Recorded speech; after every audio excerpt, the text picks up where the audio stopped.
Hey everybody, how's it going? Hope you're having a lovely day. So today I'd like to follow up on two videos that I did a while ago and some of the comments that I received on those videos. My email address is public, and while I don't always reply instantly, I try to reply to as many of the emails that I get, even if they are not particularly related to my business. When I was 17 to 20 years old, I was trying really hard to figure out where it is that I fit into the world, and that was very difficult for me. And most of the places that I contacted, most of the people I contacted for advice or information, or just about anything, would pretty much not give me anything, nothing back. There was one person that responded to my email, Roy Hendrickson at Avatar Studios, and I genuinely appreciated it. And from that point on, I said, anytime I get an email, if I manage to become successful someday, I will provide my advice. And in these two videos, I tried to respond to what it was that I was receiving in a couple of emails that were of interest to me. One of those videos is how people waste their lives. In that video, I was going over somebody who was having issues integrating into the world and how it is that your childhood history can contribute to this, given some of the things that they said. And I was trying to really paint a picture of what your future can look like if you don't seek help for that particular issue. People who have had those types of experiences, they see the world through this lens of, if you were there where I was back when I was younger, you wouldn't have done anything, screw you. And the problem is, in order to actually succeed in the world, you kind of have to go out there and try new stuff. You have to fail at stuff. You have to talk to people to learn anything. There's a video I'd like to follow up in this video on called Conversations and Important Conversations. And there are these small conversations that can kind of shape the direction that your life goes in, the path that you walk on, that most people don't even think about. But there are these small conversations that can genuinely shift the direction that your life goes in. And in order to have these conversations, you really do have to go out there in the world. So that's what that video is about. There was another video that I did on dating and therapy. And this was a video where I really seem to have touched a third rail. I understand from my demographic what types of videos I can create where I'm going to get a really good response and which ones where I'm going to get a horrible response. At least with my demographic and my audience, my viewer base, or at least the ones that comment regularly, I kind of have an idea of what it is I can say and what it is I can't say, because I'm going to have people jump down my throat. And in that video, I said something that is part of just the third rail of my comment section, which is, if you have a certain thought process or a particular challenge, I would suggest that you seek therapy for that. I didn't say it in an insulting way, like seek therapy because you're crazy, but rather because I genuinely believe that it would help people that are in that particular situation. And a lot of the comments in that video that show up were comments that were saying, you have survivorship bias. You think that because this worked for you, it'll work for everybody. I tried this and it didn't work. I tried this and it was a scam. That's not going to help you if you have this type of problem. And there were a few other comments that got put in the spam filter because they were just so fundamentally vitriolic that they had no chance with those slurs and curses in them of ever making it to the main comment section. Now, I don't want to read that comment because if I do, I will get age restricted, but I will give you the general gist of it. The gist of that comment was that I am an arrogant, out of touch asshole because I believe that if something helped me, that it will help them. They had tried therapy for several months. They went into it because they were depressed and had social anxiety, and afterwards they were not only depressed, but they felt even more discouraged from going out there into the world as a result of the fact that none of this worked. If this didn't work, then that must mean that I'm broken. There's something wrong with me, and they're never going to fix it. They're just going to take my money, and they're not going to care. And I'll be honest with you, over 11 years ago, this was part of my thought process as well. About 11 or 12 years ago, my life had a lot of issues. I was ending a relationship that was just a kind of a mess for me.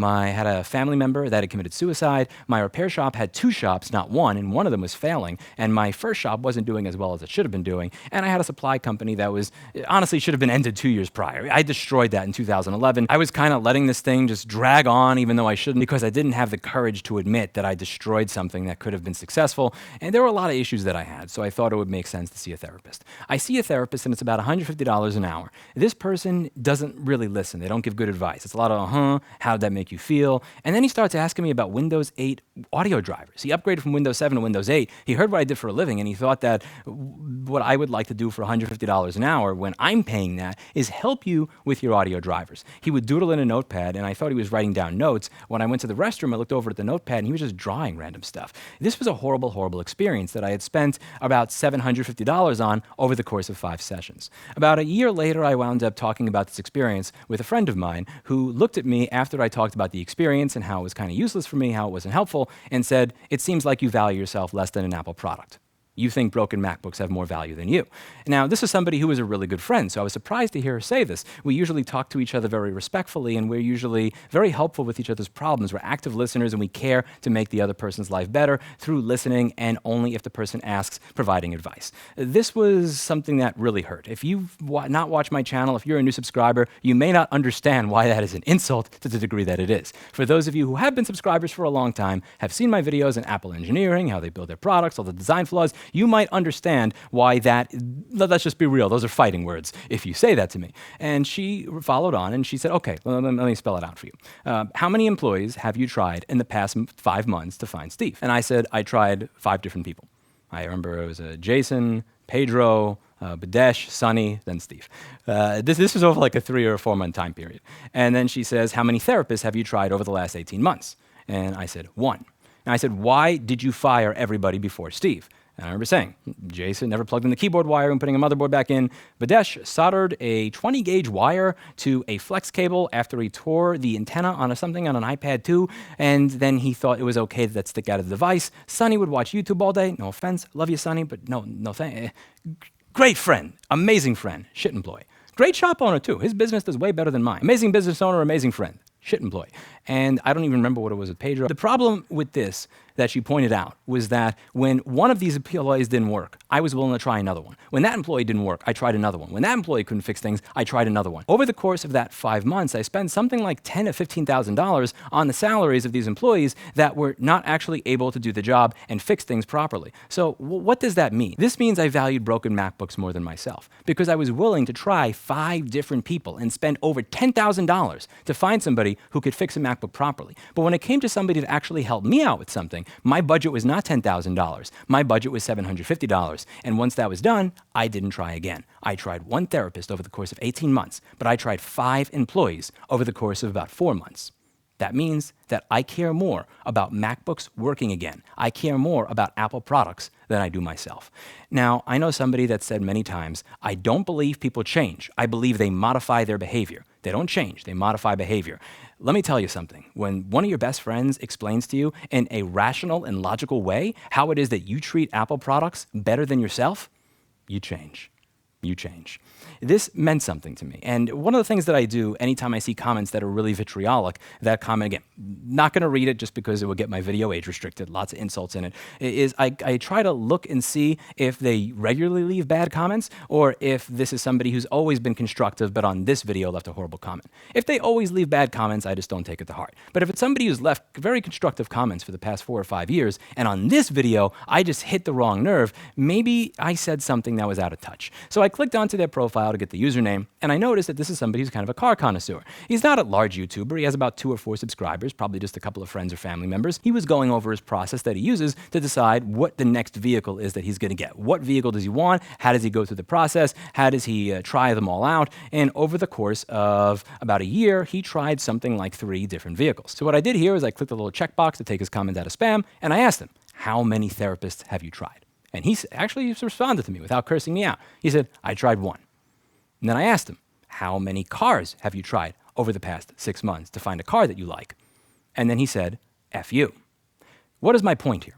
This person was willing to spend tens of thousands of dollars on trying out cars, because again, if you're buying a car and then you're reselling it, you're probably not reselling it for what you bought it at. He is willing to spend a lot of time trying out these new vehicles because it's really important to him that he have the vehicle that he wants. But when it comes to a therapist, he is only willing to spend a few $100s and iterate through 1 before saying that it's bullshit.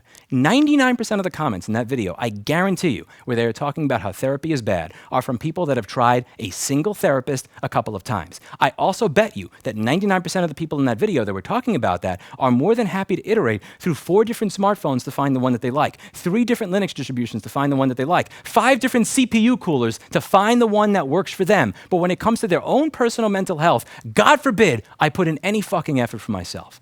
My friend 11 years ago offended me deeply. I felt very angry when she said that. But what she said was 100% on the mark. By going through 5 employees in 4 months to find 1 person who's capable of fixing a broken MacBook properly, but only going through 1 therapist in 18 months with a budget that was less than 8% of what I spent to find a good employee, what I was demonstrating through my words and my actions is that I value a broken MacBook more than myself. I think I deserve more than that.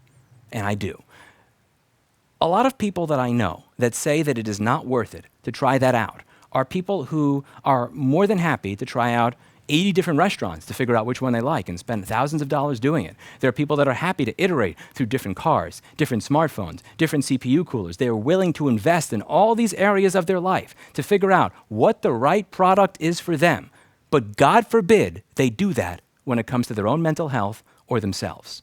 Do you value yourself less than I value a broken MacBook? Because if you're only willing to try out one person and that person doesn't help you, and you say, you know what, I'm at the end of the road, I give up, you value yourself less than I value a broken MacBook. And I think that you're worth more than that. That's it for today. And as always, I hope you learned something. Before we finish the video, I'd like to talk about today's sponsor, which is a company that you should never, ever use for therapy over the course of your natural life. And that company is called BetterHelp. BetterHelp is a company that spams the crap out of most YouTubers, trying to convince them to shill therapy services that, in my opinion, are garbage. This company has gotten in trouble with the FTC for misuse of user data. When people are seeking a therapist, when they are seeking help with their mental health, the last thing they expect to have happen at that point is to be exploited. And to exploit people when they are at that vulnerable point in their lives where maybe they're depressed, they're anxious, they had a divorce, they lost their job, they're about to commit suicide, to take their personal data at that point and misuse it, in my opinion, is an absolutely garbage thing to do. Now, you may notice in this channel that there are virtually no sponsorships ever. And one of the reasons for that is because I actually try out the products that people email me asking me to sponsor. And one of those products was BetterHelp about 2 years ago. One or 2 years ago, they asked about this. So one of the things that I did is I actually signed up for BetterHelp, and I wanted to figure out how the service worked and see how it was. I tried out a therapy session, tried out 2 of them. One of them was with somebody who didn't really seem to be that interested or care. And the second one was with somebody who did show up. They didn't just not email me and say I wouldn't be available. They actually said, oh yeah, there was an issue with the program and I couldn't hear you. It's kind of like if you have a really annoying phone call and you're not allowed to hang up on somebody because you work for Chase or Time Warner or some Walmart or some shit and you do customer service. You can't say what you want to say. But what you can do is hit the mute button over and over and over again, talk and pretend that you're losing reception. And it was something like that, where I know for a fact that you were able to hear. I know for a fact that the software was working. You just wanted out of it. And the experience that I got was absolute garbage. If you are having issues with your mental health, I would highly suggest that whatever therapist that you find is not somebody that was a part of a paid advertising program from people on YouTube. People on YouTube that promote these programs are getting paid lots of money to do so. So there is a fundamental incentive structure baked into the cake for them to not actually try out the services. Because if they try out the services, again, if it's good, well, I was going to market it and get them bag anyway, so I don't gain anything there. But if it's bad, then I'll feel guilty recommending it, and maybe I won't. So there's an incentive structure baked into the cake for anybody that is doing these types of paid sponsorships on YouTube to not actually try the products that it is that they're recommending to you. And if they do try the products they're recommending to you, to only try them out at a really superficial level, not because they're going out of their way to screw you or be lazy, but just because in their subconscious, they realize that if they find a fault with that product, they will feel worse for promoting it. So if there's not a fault, they'll feel better promoting it. And what better way for there to not be a fault than to not go looking for them? Many of the products that I have been asked to sponsor have been products that are, in my opinion, total garbage or from companies that abuse consumers. When it comes to sponsored recommendations, YouTubers are not your friends. We are people that speak into a camera as an artistic outlet, or as some of my friends like to joke, an autistic outlet when it comes to me, or in all seriousness, people that are just looking to get a bag and make money. They see this as a way to clout. They see this as a way to get attention. They see this as a way to make money. They don't care about you. They don't care about your personal well-being. They care about getting a bag. You should not trust people on YouTube when they are getting paid to recommend you shit, especially services like this, that literally one of the first Google results when you search for them, along with user data, is an FTC violation where they had to settle with the FTC. And their apology on their own website is not a real apology. It's kind of like the South Park cable guy apology where they're doing this. Oh, it seems like you don't like our packages. Oh, it seems like you don't like what we do with user data. Well, other people do it. It's disgusting. They're saying essentially, other people have done this too, so it's industry standard, so, we should be able to do it too. It's absolute garbage. YouTubers, at the end of the day, they're not your friends. They don't care about you. They are looking to get a bag when it is they recommend these services, and you should not trust them. They do not give a fuck about your mental health, nor do they give a fuck about your personal data. They got their bag, they're fine. Whether or not your therapist shows up, whether or not your therapist is effective, whether or not your personal data is being used for God knows what, they got their bag. They're good. Further, that same rule that I'm suggesting you apply to other YouTubers is a rule that you should apply to me. Do not assume that I have your best interests at mind. Do not assume that I am your friend. Do not assume that I care about you. Be very skeptical of everything that I tell you here, because I want you to be using your own brain rather than being brainwashed by people on the internet. And the only way for that to work is if it is applied universally. Always look into what I say. Always prod. Is this really true? Does this really make sense? Is this really in my best interest, what it is that's being recommended? I always want you to have a little bit of healthy skepticism and think critically about these things, rather than simply trust that somebody has your best interest at heart because they're talking into a camera, especially when they're being paid tens of thousands of dollars to recommend what it is they're suggesting into that camera. Do keep in mind that if your mental health deteriorates to the point that you jump off a balcony or a bridge, that person that recommended that crappy service is absolutely no care whatsoever, because they don't even know who you are. You don't exist to them, therefore you are irrelevant. Think critically and be very skeptical of everything that you see recommended on this platform,